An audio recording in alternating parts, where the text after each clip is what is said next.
students, today we are going to start with chapter 1 Introduction to Partnership of Standard 12 Gujarat Board। वैसे तो ज़्यादा theory ये chapter में से पूछते नहीं हैं, तो भी अपनी ओन अंडरस्टैंडिंग के लिए मैं थोड़ी बहुत एक्सप्लेन करूँगी। इस चैप्टर में से 3 मार्क के सम पूछे जाते हैं। अपन सम्स के पॉइंट ऑफ व्यू तो सिर्फ वो 3 मार्क के सम्स ही करेंगे, बट थियोरी एक ब्रीफ में मैं एक्सप्लेन कर देती हूँ। सबसे पहले पार्टनरशिप होता क्या है? जब 2 या 2 से ज़्यादा लोग मिलके कोई पर्टिकुलर बिजनेस शुरू कर रहे हैं उसको बोलते हैं पार्टनरशिप। पार्टनरशिप क्यों किया जाता है? रीज़न क्या है पार्टनरशिप का?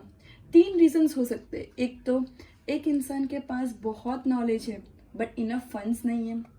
दूसरा रीज़न, एक इंसान के पास बहुत फंड है बट इनफ स्किल्स नहीं है। तीसरा, इंसान पर्टिकुलर पर्सन को टोटल रिस्क नहीं लेनी है, तो distribute the business risk, business के रिस्क को डिस्ट्रीब्यूट करने के लिए भी पार्टनरशिप फर्म खुलते हैं। ठीक है। अब कैरेक्टरिस्टिक्स ऑफ पार्टनरशिप फर्म। अब पार्टनरशिप फर्म की क्या क्या कैरेक्टरिस्टिक्स हैं? सबसे पहले creation bye contract. Creation bye contract मतलब पार्टनरशिप फर्म कॉन्ट्रैक्ट के बिना नहीं खुल सकता है। तीनों पार्टनर, चारों पार्टनर, जितने भी पार्टनर्स हैं वो कॉन्ट्रैक्ट पहले साइन करेंगे तो ही पार्टनरशिप फर्म में बिजनेस कर पाएंगे। प्रॉफिट ऑब्जेक्टिव, कोई भी टाइप का बिजनेस इंसान शुरू करता है तो हमेशा एक ही ऑब्जेक्टिव से शुरू करता है। Main and primary object of any business is to earn profit. तो प्रॉफिट ऑब्जेक्टिव सबसे मेन ऑब्जेक्टिव है कोई भी बिजनेस शुरू करने का। ठीक है। तो पार्टनरशिप फर्म में मेन ऑब्जेक्टिव क्या है? Profit. Legal business, legal business मतलब क्या होता है? पार्टनरशिप फर्म कोई भी इलीगल बिजनेस नहीं कर सकता। जो भी लॉ बाइट करता है वैसा बिजनेस नहीं कर सकते। तो पार्टनरशिप फर्म वैसे ही बिजनेस कर सकते हैं जो लॉ अलाउ करते हैं।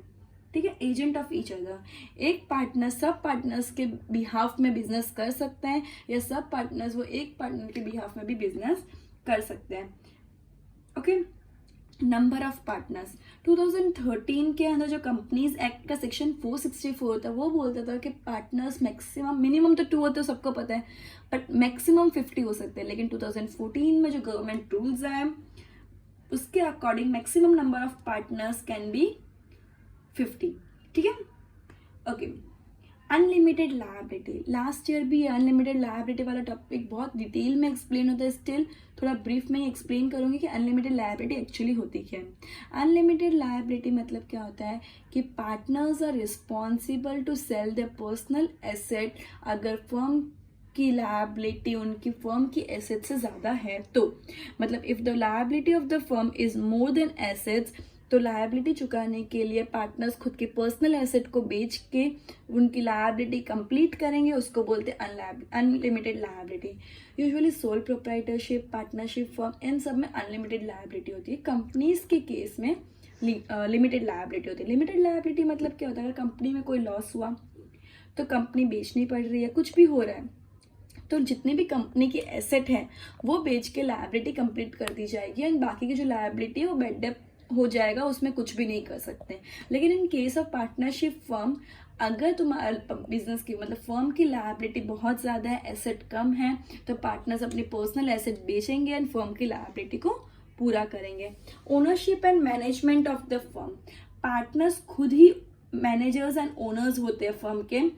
इसमें क्या होता है? एक पार्टनर भी पूरे फर्म के बिहाफ में मैनेज कर सकता है फर्म को, या एक से ज़्यादा पार्टनर्स भी मैनेज कर सकते हैं। Okay, now partnership deed. Partnership deed क्या होता है? पार्टनरशिप डीड एक अग्रीमेंट है जिसके अंदर सब डिटेल्स डाली जाती है जो पार्टनरशिप एक्ट के टाइम पार्टनरशिप कॉन्ट्रैक्ट जब बनता है तो उसमें डीड भी यूज होती है। डीड में क्या होता है? सब डिटेल्स होती है, जैसे पार्टनर का नाम, कितने पार्टनर्स हैं, उनके नाम, उनके एड्रेसेस एंड उनकी अदर डिटेल्स। फर्म की क्या क्या डिटेल्स है? पार्टनरशिप फर्म का नाम क्या है, पार्टनरशिप फर्म कौन सी एरिया में खुला, मतलब उसका परफेक्ट एड्रेस, किस टाइप का बिजनेस वो लोग कर रहे हैं, कब वो बिजनेस शुरू हुआ, एंड अगर कोई पर्टिकुलर टाइम पीरियड के लिए बनाया तो कब खत्म होने वाला है। ठीक है। कौन सा पार्टनर कितना कैपिटल लेके आएगा, इंटरेस्ट कितना देंगे कैपिटल के ऊपर, ड्रॉइंग एक पार्टनर कितना ले सकता है, उस पर कितना इंटरेस्ट देना है। डिस्ट्रीब्यूशन प्रॉफिट एंड लॉस, मतलब पीएल कितना डिस्ट्रीब्यूट करेंगे, सबको इक्वली डिस्ट्रीब्यूट करेंगे, सबको कैपिटल रेशियो में डिस्ट्रीब्यूट करेंगे आइदर, या फिर कोई पीएनएल पर्टिकुलर रेशियो डिटरमाइन किया, डिसाइड किया कि उतना रेशियो में ही प्रॉफिट एंड लॉस डिस्ट्रीब्यूट होगा। सैलरी, बोनस, कमीशन, रेम्यूनरेशन, इन सब के लिए कोई प्रोविजन नहीं है पार्टनरशिप एक्ट में। लेकिन पार्टनरशिप डीड के अंदर तो पर्टिकुलर पॉइंट लिख सकते हो कि हाँ इतनी सैलरी ये पार्टनर को दी जाएगी, या बोनस दिया जाएगा, इतने टर्म के बाद कमीशन दिया जाएगा, इतना कुछ सेल किया तो उस पर कमीशन दिया जाएगा, etcetera etcetera. Interest on loan, interest on loan के लिए कोई पर्टिकुलर प्रोविजन नहीं है, लेकिन अगर कोई इंटरेस्ट ऑन लोन डिटरमाइन कर सकता है कितना इंटरेस्ट, अगर कोई पार्टनर ने फर्म को लोन दिया है, कोई फर्म के ही पार्टनर ने फर्म को लोन दिया है, तो फर्म को उसको इंटरेस्ट पे करना पड़ेगा। अगर पार्टनरशिप डीड के अंदर तुम कितने भी परसेंटेज लिख सकते हो कि इतना % इंटरेस्ट, तो लेकिन अगर नहीं लिखा है, मतलब अगर पार्टनरशिप डीड में इंटरेस्ट ऑन लोन नहीं डिटरमाइन किया है, तो 6% इंटरेस्ट तो कंपलसरी फिर भी देना ही पड़ेगा। ये कंपलसरी रूल है। तुम लोग 6% से ज़्यादा डीड के अंदर डिटरमाइन कर सकते हो कि कोई पार्टनर ने अगर लोन दिया है तो उसको इतना % इंटरेस्ट मिलेगा, लेकिन अगर वो नहीं रिकॉर्ड किया है तो 6% इंटरेस्ट तो कंपलसरी वो पार्टनर को लोन पे मिलेगा।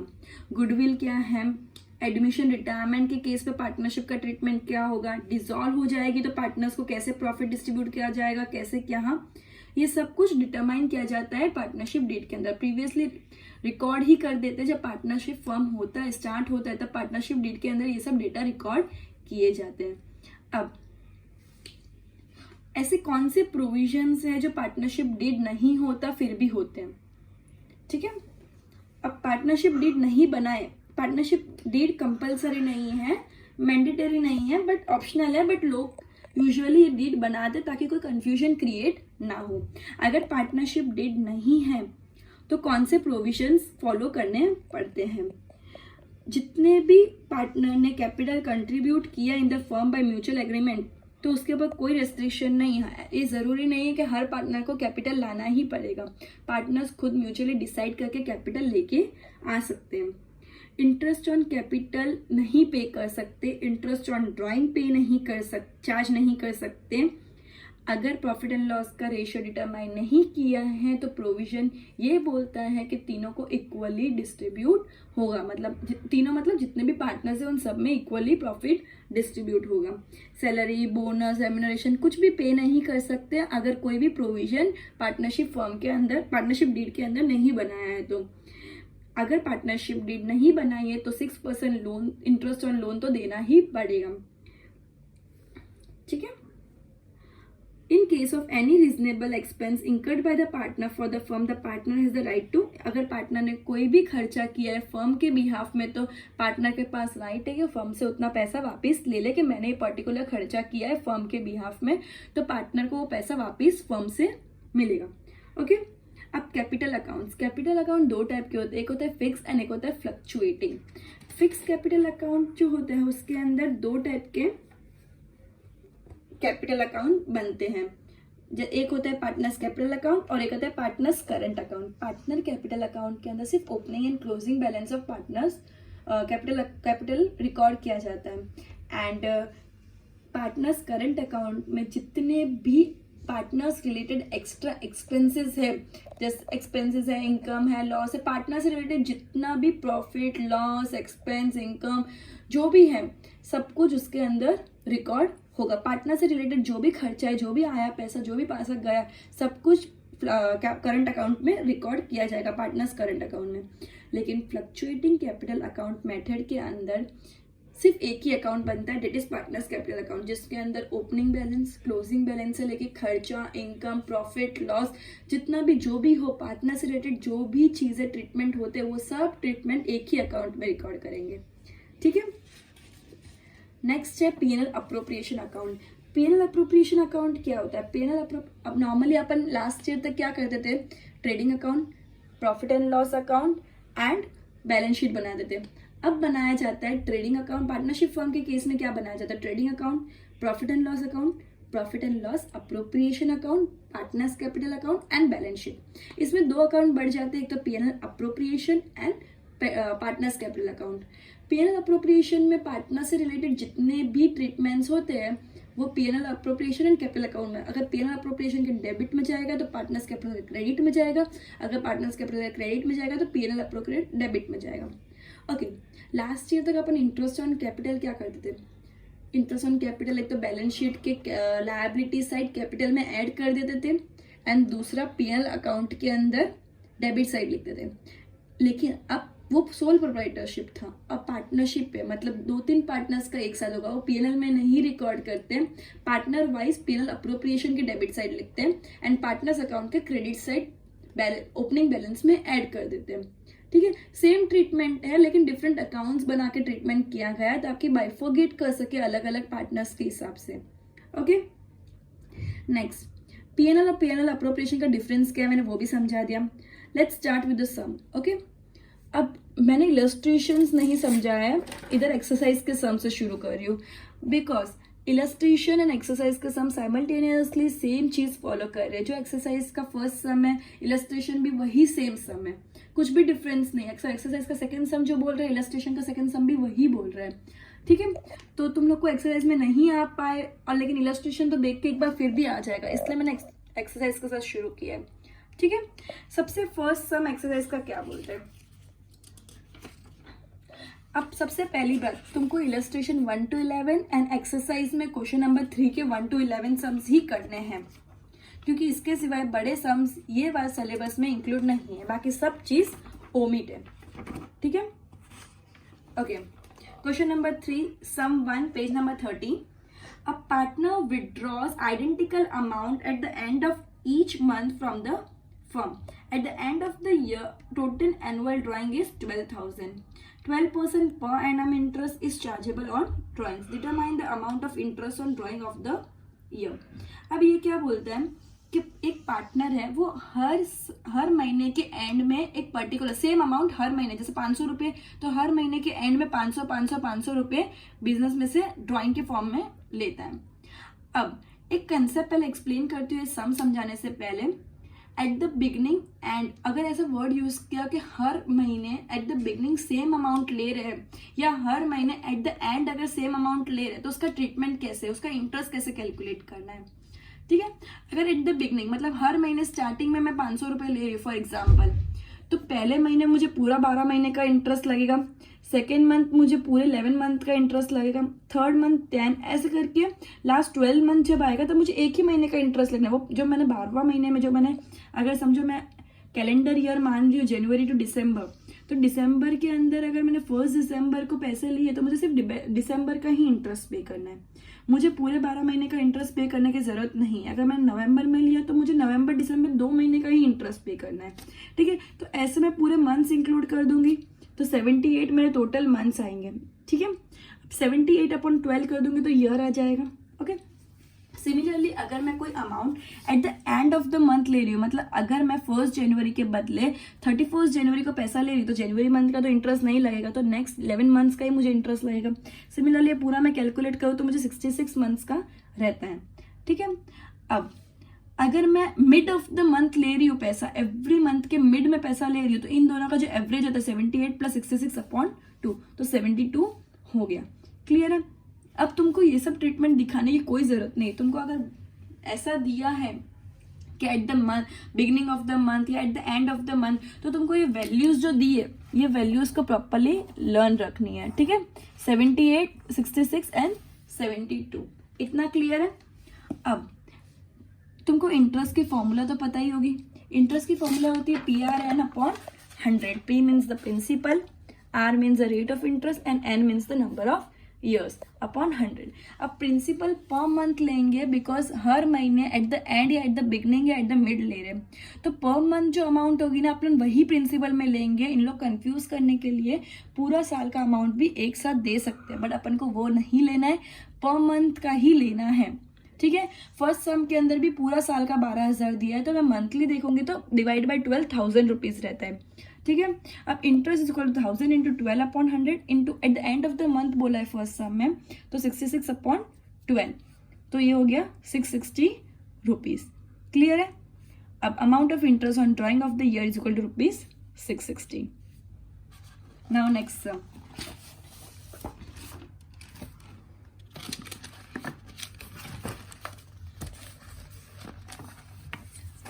ठीक है। अब नेक्स्ट सम क्या बोलते हैं, Amruta and Divya are the partners of the firm. The capital ratio is 3:2. Amruta B is to be paid 8% commission on the net profit after deduction of such commission. What amount will be received by Amruta if the profit of the year is rupees 96,876? जब भी ये line लिखी होगी commission on net profit after deduction of such commission, after deduction of such commission word deduct, जब भी ये word जब भी लाइन लिखी हो तब तुम लोग को क्या करना है, एक फॉर्मूला यूज करनी है कमीशन के लिए, profit into percentage upon 100 plus percentage. Profit into percentage, commission is equal to profit into percentage upon 100 plus percentage. अब प्रॉफिट का अमाउंट कितना है 96876 इंटू 8 डिवाइड बाई 100 प्लस 8. अब तुम 100 प्लस 8 है नीचे तो डायरेक्टली ऐसे कटिंग नहीं कर सकते, 100 प्लस 8 मतलब 108 करना पड़ेगा. क्लियर है इतना बात? तो ऊपर का भले तुम इंटू नहीं करो लेकिन नीचे एक बार 108 करके बाद में तुम कटिंग कर सकते हो. ठीक है, तो मेरा कमीशन आया 7176 रुपीज. अब डिविजिबल प्रॉफिट क्या होता है? डिविजिबल प्रॉफिट वो होता है जो अपन टोटल प्रॉफिट में से अगर कमीशन को माइनस कर सके. एक्चुअली डिविजिबल प्रॉफिट मतलब वो होता है जो अपने पार्टनर्स में फाइनल प्रॉफिट डिस्ट्रीब्यूट कर सकते हैं. जो फाइनल प्रॉफिट पार्टनर्स के बीच में डिस्ट्रीब्यूट कर सकते हैं उसको बोलते हैं डिविजिबल प्रॉफिट. तो डिविजिबल प्रॉफिट क्या होगा? टोटल प्रॉफिट में से अगर कमीशन को माइनस कर देंगे तो अभी जितना अमाउंट बचा वो पार्टनर्स में अपन उतना प्रॉफिट डिस्ट्रीब्यूट कर सकते हैं. तो डिविजिबल प्रॉफिट क्या होगा? 89,700 रुपीज. अब क्वेश्चन में पूछा है कि what amount will be receive by Amrita if profit of the year is इतना. अगर प्रॉफिट ऑफ द ईयर 96876 है तो अमृता को कितना मिलेगा? अब है ना इसमें ना कंफ्यूज करने के लिए ना कैपिटल रेशियो दिया है 3:2, लेकिन अपन को कभी भी प्रॉफिट कैपिटल रेशियो में डिवाइड नहीं करते अनटिल अनलेस ये बोला हो कि profit is to be distributed in capital ratio. इधर ऐसा कुछ भी मेंशन नहीं किया, कंफ्यूज करने के लिए कैपिटल रेशियो दिया है and profit and loss ratio नहीं दिया है. जब भी प्रॉफिट एंड लॉस रेशियो नहीं दिया हो तो 1:1 में ही प्रॉफिट डिवाइड करते हैं, that is equally profit divide करते हैं. तो अभी 89700 डिविजिबल प्रॉफिट है तो वो मैं 1:1 में डिवाइड कर दूंगी, मतलब divide by 1/2 is equal to 44850. Commission is to be receive by Amrita. तो अमृता को टोटल कितना पैसा मिलेगा? जितना उसका प्रॉफिट है वो तो मिलेगा ही, इंक्लूडिंग कमीशन भी मिलेगा 7176 रुपीज जो अपन ने ऊपर कैलकुलेट किया है. तो अल्टीमेटली उसको 52,026 रुपीज मिलेगा. क्लियर है ये sum? Next third. Okay, Vismay, Abhijit and Kunal are the partners sharing P&L in the ratio of 3:2:4. Manager is to be paid 10% commission on profit, but after reduction of his such share. The share of the profit of the Abhijit is 30,000. Determine the commission of manager. इसमें अभिजीत का share तुमको दे दिया है, total profit नहीं दिया है. Individual partner का profit दे देगी, ये पर्टिकुलर पार्टनर का प्रॉफिट इतना है. ठीक है, तो सबसे पहले पेनल रेशियो के हिसाब से अभिजीत का कितना प्रपोर्शन है? तो अभिजीत का 2/9 प्रपोर्शन है.